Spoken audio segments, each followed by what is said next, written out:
bạn unboxing đó.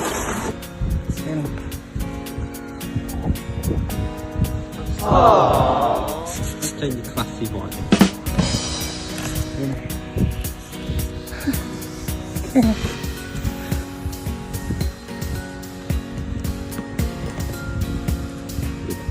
Good.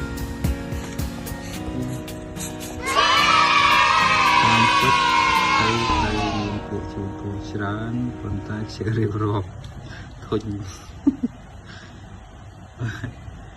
Hello, happy birthday. Wish you all the best of my music here.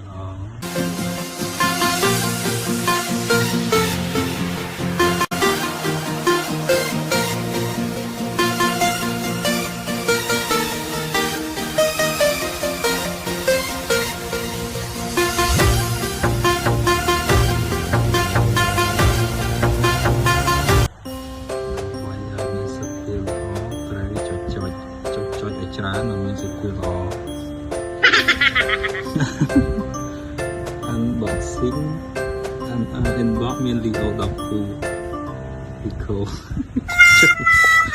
chồng chào Leo máy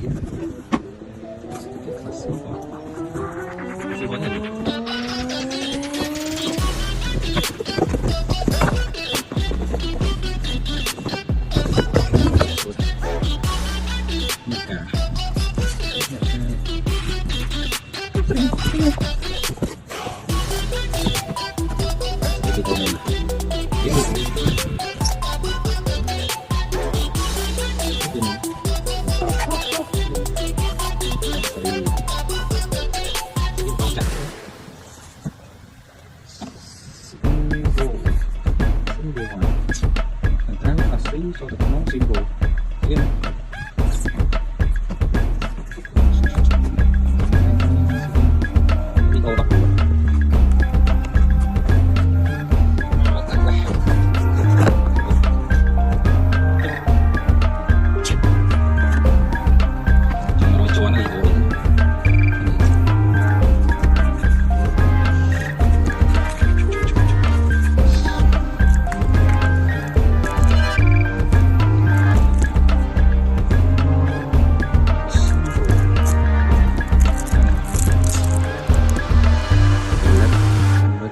serial number, automatic warranty year.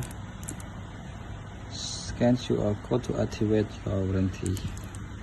Scan it, not scan out warranty mà.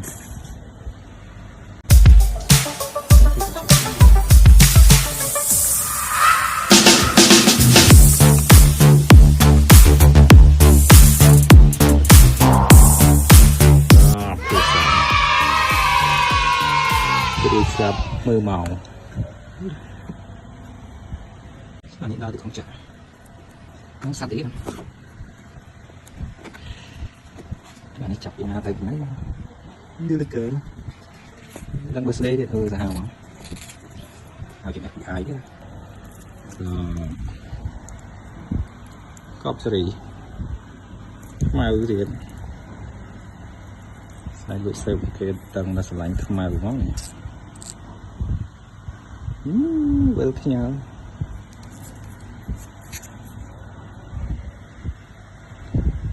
thank you chào bác sorry chú nào well thì thấy mơ mong rồi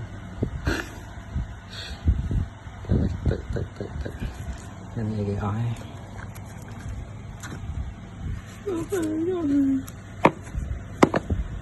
cao xa còn này biết uất kia pin phùm gì đây nhỉ.